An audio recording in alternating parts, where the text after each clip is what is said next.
തിരുവാതിക്കൽ ഇരട്ടക്കൊലപാതകത്തിൽ ഏതെങ്കിലും ഒരു തരത്തിലേക്കോ ഒരു പ്രതിയിലേക്കോ അല്ലെങ്കിൽ ഒരു സാധ്യതയിലേക്കോ നമുക്ക് പൂർണ്ണമായും ഉത്തമ ബോധ്യത്തോടു കൂടി പോകാൻ സാധിക്കാത്ത ഒരു സാഹചര്യമാണ് അവിടെ ഉള്ളത്.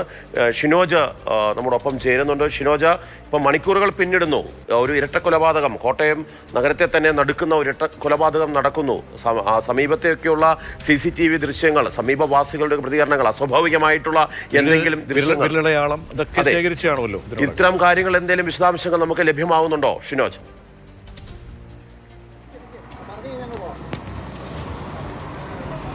മാർഷലെ, വിരലടയാളവുമായി ബന്ധപ്പെട്ട പരിശോധനകളാണ് നിലവിൽ നടക്കുന്നത്. പ്രത്യേകിച്ച് കോടാലിയിൽ നിന്ന് അത്തരത്തിലൊരു വിരലടയാളം ലഭിച്ചിട്ടുണ്ട് എന്ന് പോലീസ് വ്യക്തമാക്കിയിട്ടുണ്ട്. മറ്റ് ഇതുമായി ബന്ധപ്പെട്ട മാച്ച് ചെയ്യുന്നതുമായി ബന്ധപ്പെട്ട കാര്യങ്ങളൊക്കെ തന്നെ ഇനി ശാസ്ത്രീയമായ പരിശോധനയിൽ മാത്രമാണ് മനസ്സിലാക്കാൻ സാധിക്കുക എന്ന് പറയുന്നത്. എന്തായാലും ഇപ്പോൾ നമുക്ക് ഈ ദൃശ്യങ്ങൾ കാണാൻ കഴിയുന്നത് ഈ വീടിൻ്റെ ഇടത് സൈഡാണ്. ഇടത് സൈഡിലെ മതിലാണ്. എനിക്കറിയാം, നമുക്ക് നിൽക്കുമ്പോൾ തന്നെ ഒരാൾ പൊക്കത്തിൽ കൂടുതൽ ഉയരമുണ്ട് ഈ മതിലെന്ന് പറയുന്നത്. സ്വാഭാവികമായും ഇതിനേക്കാൾ ഉയരമുണ്ട് അല്പം കൂടി അങ്ങോട്ട് പോകുമ്പോൾ. അവിടെയൊക്കെ കാണുന്ന ഒരു 1.5 ഒരാൾക്കും അതിന് ഒപ്പുറത്ത് ചിലപ്പോൾ 2 പേർ ഉയരത്തിലാണ് അവിടെയൊക്കെ ഈ മതിലുള്ളത്. സ്വാഭാവികമായും ഈ കൊലയാളിക്ക് പറയുന്നതനുസരിച്ച് ഇപ്പോൾ നടക്കുന്ന പോലീസിൻ്റെ ഒരു അനുമാനം അനുസരിച്ച് മുൻപിലൂടെയാണ്, അതായത് വീടിൻ്റെ മുന്നിലൂടെയാണ് ഈ കൊലയാളി അകത്തേക്ക് കടന്നത് ഒരു നിഗമനമാണ് പോലീസിന് ഉള്ളത്. മുന്നിലൂടെ കടക്കുന്ന സമയത്ത് ഒരുപക്ഷെ ഈ മതിൽ ഏറ്റവും ചെറുതായിട്ട്, അതായത് ഈ കൊലയാളിക്ക് ഏറ്റവും എളുപ്പത്തിൽ അകത്തേക്ക് കടക്കാൻ കഴിയുന്നത് വഴി എന്ന് പറയുന്നത് ഒന്നുകിൽ ഈ മതിൽ ചാടിക്കടന്നുള്ള വഴിയാണ്. അങ്ങനെ വരുമ്പോൾ ഒരുപക്ഷെ ഈ ഭാഗത്ത് കൂടിയാകാം ഈ കൊലയാളി ചാടിക്കടക്കാനുള്ള സംശയമാണ്, അനുമാനമാണ് നിലവിൽ പോലീസിനുള്ളത്. കാരണം ഈ മതിൽ ഏറ്റവും എളുപ്പത്തിൽ ഈ കൊലയാളിക്ക് ചാടിക്കടക്കാനുള്ളൊരു സാഹചര്യമുള്ളത് ഈ ഭാഗത്താണ്.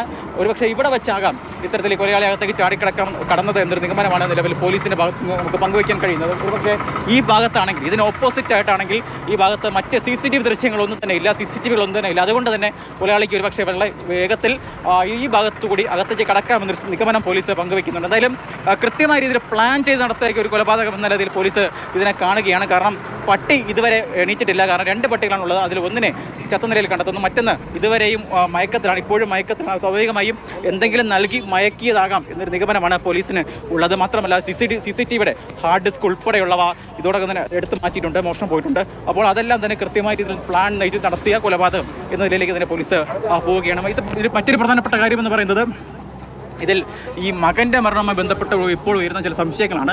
അതുമായി ബന്ധപ്പെട്ട് എന്തെങ്കിലുമാണോ ഇത്തരത്തിലൊരു കൊലപാതകത്തിലേക്ക് നയിച്ചതെന്ന സംശയങ്ങളും പോലീസ് പരിശോധിക്കുന്നുണ്ട്. എന്തായാലും നിലവിൽ കസ്റ്റഡിയിലുള്ളത് അസം സ്വദേശിയായ അമിത് എന്ന് പറയുന്ന ഒരാളാണ്. അദ്ദേഹം നേരത്തെ ഈ വീട്ടിൽ ജോലി ചെയ്തിരുന്ന ആളാണ്. അദ്ദേഹത്തെ ഒരു മോഷണ കേസുമായി ബന്ധപ്പെട്ട ഈ വീട്ടിലെ ഉടമസ്ഥൻ്റെ വിജയകുമാറിൻ്റെ മൊബൈൽ മോഷണവുമായി ബന്ധപ്പെട്ട് പോലീസ് അറസ്റ്റ് ചെയ്തിട്ടുണ്ടായിരുന്നു, മോഷണത്തിൽ ഉണ്ടായിരുന്നു. അതിനുശേഷം കഴിഞ്ഞ ഏതാനും ദിവസങ്ങൾക്ക് മുൻപ് അദ്ദേഹം ഈ വീട്ടിലെത്തി വീണ്ടും പ്രശ്നമുണ്ടാക്കിയിട്ടുണ്ടായിരുന്നു. ആ പ്രശ്നമുണ്ടാക്കി വീണ്ടും പോലീസ് അയാൾ കസ്റ്റഡിയെടുത്ത് അറസ്റ്റ് ചെയ്തു. എന്നാൽ പിന്നീട് അയാൾ ഇറങ്ങുകയും ചെയ്തു, പുറത്തേക്ക് ഇറങ്ങുകയും ചെയ്തു. അതിനുശേഷം അയാൾ ഒരു നടപടി എന്ന നിലയിൽ, പ്രതികാരം എന്ന നിലയിൽ ഈ വീട്ടിലേക്ക് വീണ്ടും എത്തി ഇത്തരത്തിൽ കൃത്യം നടത്തിയതാണെന്ന സംശയമൊക്കെ തന്നെ പോലീസിനുണ്ട്. എന്തായാലും നിലവിൽ കസ്റ്റഡിയിലുള്ളത് ഈ അമിത് തന്നെയാണ് എന്നാണ് പോലീസിൽ നിന്ന് നമുക്ക് ലഭ്യമാകുന്ന വിവരം എന്ന് പറയുന്നത്. എന്തായാലും കൃത്യമായ രീതിയിലുള്ള ശാസ്ത്രീയമായ തെളിവുകളൊക്കെ തന്നെ ലഭിച്ചാൽ മാത്രമേ ഒരു നിഗമനത്തിലേക്ക് നല്ല പോലീസിനെ എത്താൻ കഴിയുകയുള്ളൂ. എന്തായാലും ഈ ദൃശ്യങ്ങൾ കാണാം.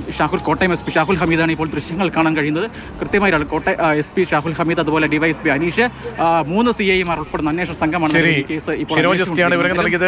കോട്ടയം SP ഷാഹുൽ ഹമീദിന്റെ നേതൃത്വത്തിലാണ് ഇപ്പോൾ അവിടെ പരിശോധനകളൊക്കെ തന്നെ നടക്കുന്നത്. ഇൻക്വസ്റ്റ് നടപടികളിലേക്ക് തന്നെ കടക്കണം. ഇനി പോസ്റ്റ്മോർട്ടം പോലീസിനെ സംബന്ധിച്ചോളം വളരെ ദുഷ്കരമായ ഒരു രീതിയാണ് ഈ അന്വേഷണത്തിന് വരിക.